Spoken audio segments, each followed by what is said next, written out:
जय हिंद। स्वागत है आज का हमारे इस यूट्यूब चैनल में। आज हम करेंगे इंडिया के top most teacher Khan sir के पीडीएफ मटेरियल से रिवीजन करेंगे इकोनॉमिक्स का। ये हमारा इंडियन इकोनॉमिक्स होगा।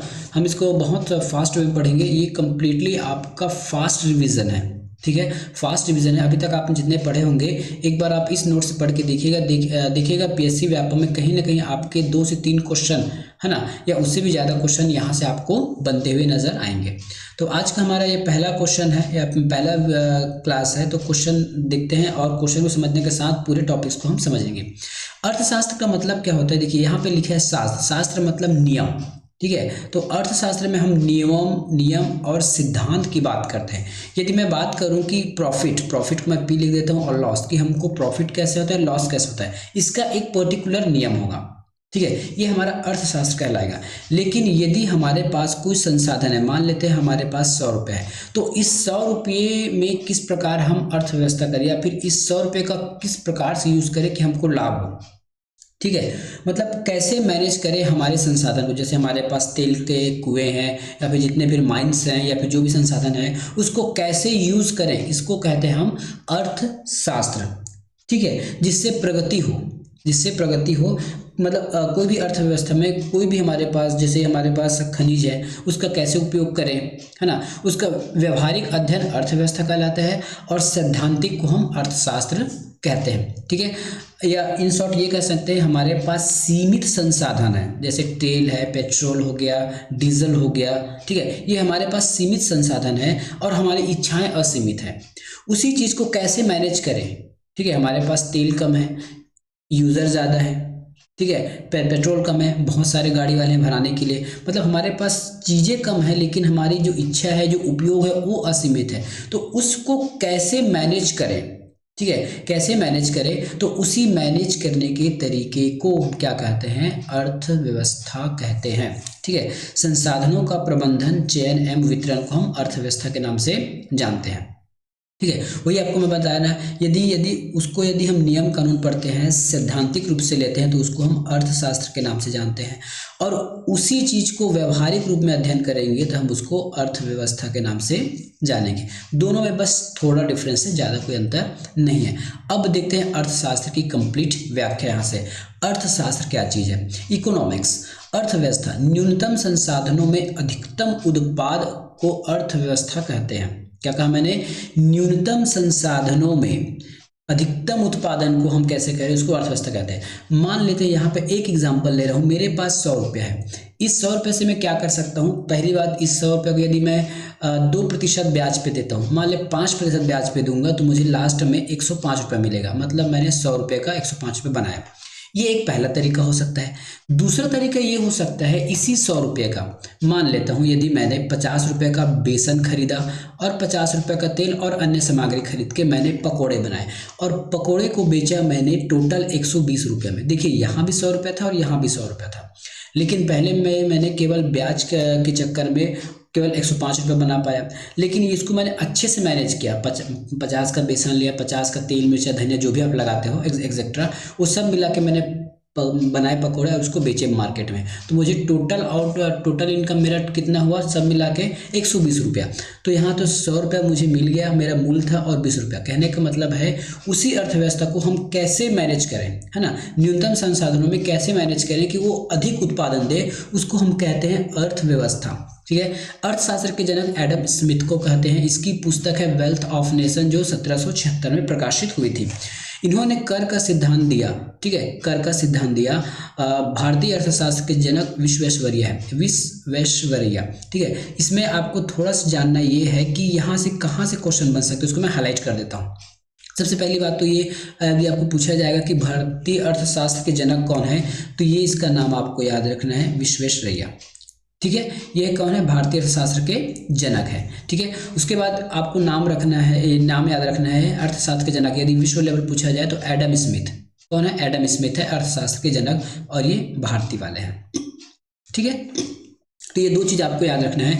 और एडम स्मिथ की बुक कहेगा तो बुक आपको याद रखना है वेल्थ ऑफ नेशन, ठीक है। वेल्थ ऑफ नेशन जो कब आया था? 1776 में आया था, ठीक है। अब देखते हैं अर्थशास्त्र के क्षेत्र। अर्थशास्त्र के क्षेत्र मतलब अर्थशास्त्र अभी हम व्यवस्था पढ़ा ना, उसको कितने भागों में बांट सकते हैं।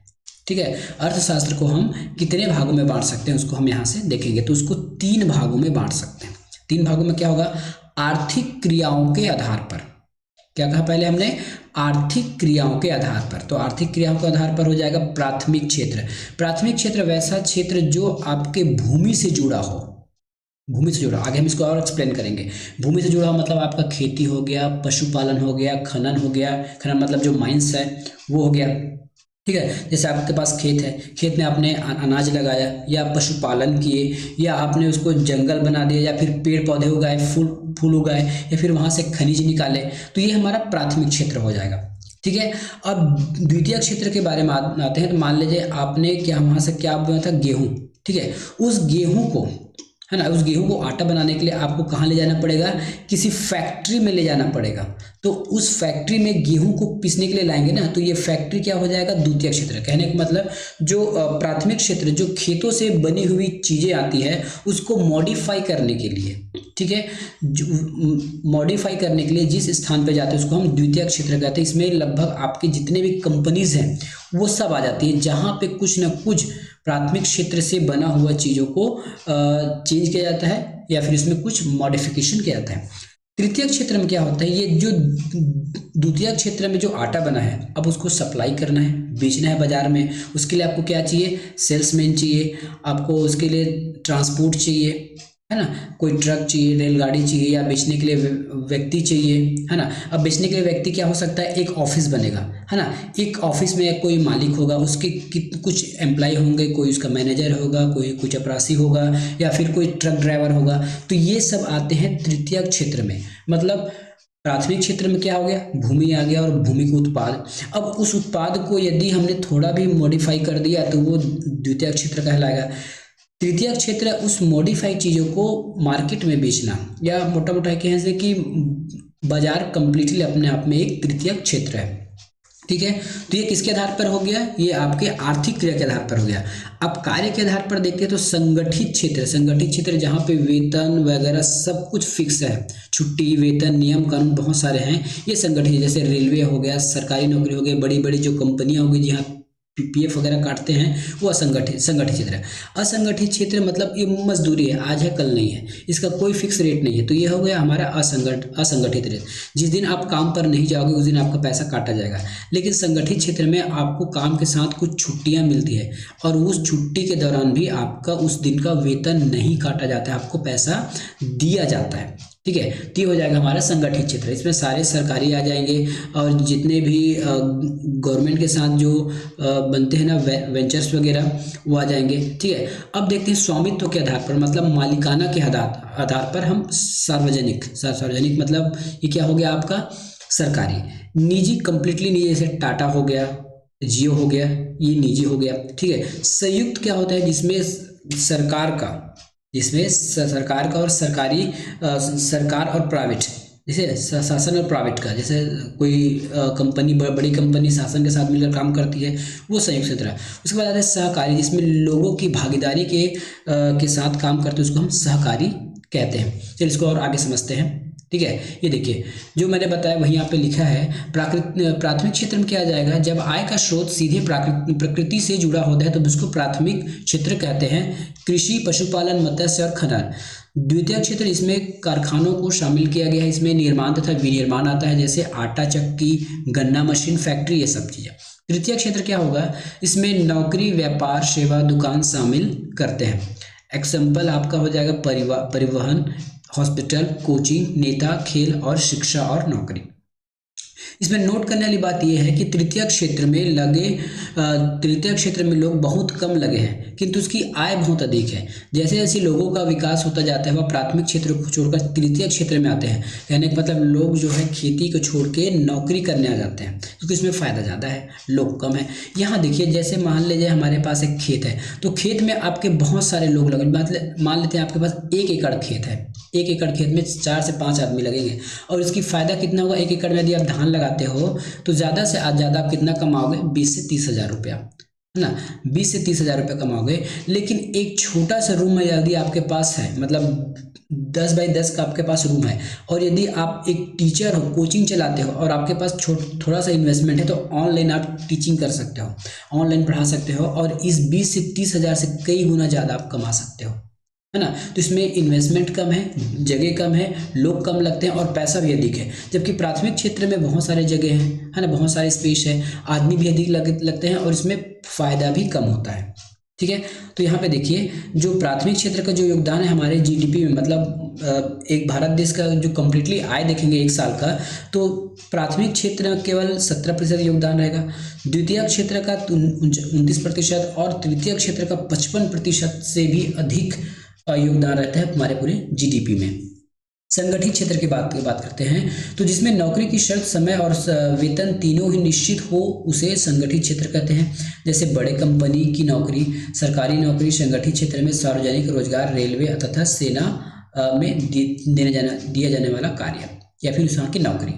असंगठित क्षेत्र किसको कहते हैं? इसमें नौकरी का समय, वेतन तथा छुट्टी तीनों अनिश्चित होता है। भारत में सार्वजनिक रोजगार असंगठित क्षेत्र में है। सबसे बड़ा असंगठित क्षेत्र हमारा कपड़ा वाला है, ठीक है। प्राइवेट, कृषि या फिर दुकान इसमें आ जाएंगे। निजी में क्या होगा? जिसके सभी क्षेत्र एक व्यक्ति के हाथ में होता है, उसका काम केवल मुख्य उद्देश्य होता है लाभ कमाना। जैसे आपका टाटा कंपनी हो गया, रिलायंस हो गया, ये सब हमारे निजी में आ जाएंगे। सार्वजनिक में क्या है? इसकी पूरी तरह सरकार का अधिकार होता है, पब्लिक सेक्टर, है ना। इसमें समाज के कल्याण की बात की जाती है, जैसे कोई भी सरकारी कंपनी, रेलवे या फिर जो भी है जो सरकार के अधीन है। संयुक्त क्षेत्र जिसको हम पीपीपी कहते हैं, इसमें निजी और सार्वजनिक दोनों के सहयोग से काम चलती है, जैसे मेट्रो। उसके बाद आता है ये सरकारी हो, ये सहकारी हो। सरकारी मतलब देखिए अलग इसको काट दीजिए, सहकारी। जब किसी कंपनी का दिशा निर्देशक सरकार को देती है, उसको हम कोऑपरेटिव कहते हैं, ठीक है। अब एक और टॉपिक है, इसको यहाँ ध्यान से पढ़िए, यहाँ से क्वेश्चन आ सकता है कि उत्पादन के कितने कारक हैं। उत्पादन मतलब यदि आपको उत्पादन करना है, यदि आपको लाभ कमाना है, तो आपके पास क्या क्या होना चाहिए? तो सबसे पहले आपके पास होना चाहिए पूंजी। पूंजी का मतलब पैसा। उत्पादन में लगाया धन को हम पूंजी कहते हैं। और अब ऐसा कोई जरूरी नहीं है कि जैसे कोई ये व्यक्ति है, यदि एक उत्पादक बनना चाहता है, एक लाभ कमाना चाहता है, तो इसके पास खुद का पूंजी होना चाहिए। अगर खुद का नहीं है तो उसको मार्केट से ऋण भी ले सकता है, इसको भी हम पूंजी में शामिल करेंगे, ठीक है। खुद का पैसा इस व्यक्ति का, और यदि ऋण लिया है अपने काम के लिए, अपने व्यापार को बढ़ाने के लिए, तो ये भी उसका पूंजी कहलाएगा। भूमि, भूमि का मतलब आपके पास कुछ जगह होना चाहिए। यदि खेती करोगे तो खेत होना चाहिए। यदि आप कहीं कोचिंग खोलना चाहते हो तो एक आपके पास रूम होना चाहिए, लोगों को बच्चों को बैठाने के लिए जगह होना चाहिए।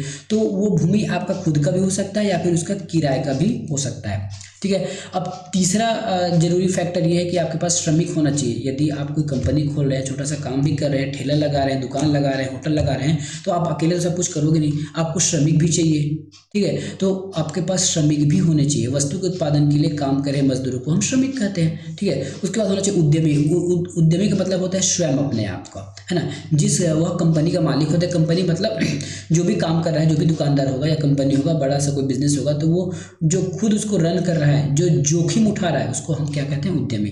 तो ये जब तक ये चार चीजें नहीं होंगी तब तक कोई भी आदमी उत्पादन नहीं कर सकता। उत्पादन के लिए पैसा तो चाहिए ही चाहिए, स्थान चाहिए, श्रमिक चाहिए, और एक जोखिम उठाने वाला ये श्रमिक है और ये जोखिम उठाने वाला उद्यमी भी होना आवश्यक है, ठीक है।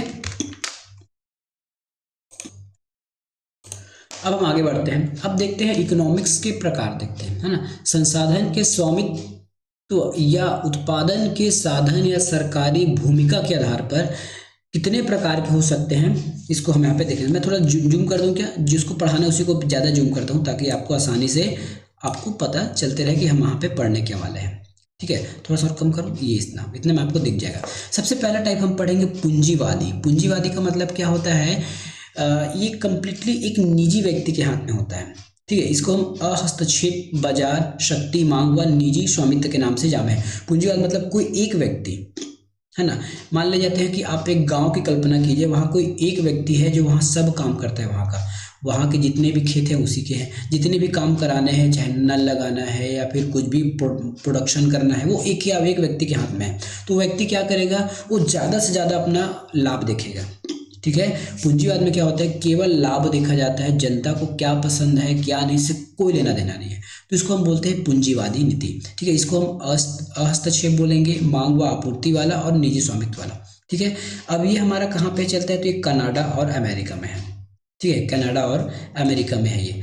अगला हम देखते हैं कि समाजवादी जैसे हमारा भारत देश, ठीक है, भारत समाजवादी नहीं है। समाजवादी मतलब जहां केवल और केवल शासन चले, केवल और केवल सरकार का चले, इसमें प्राइवेट का कोई भी जगह ना हो प्राइवेट काम के लिए।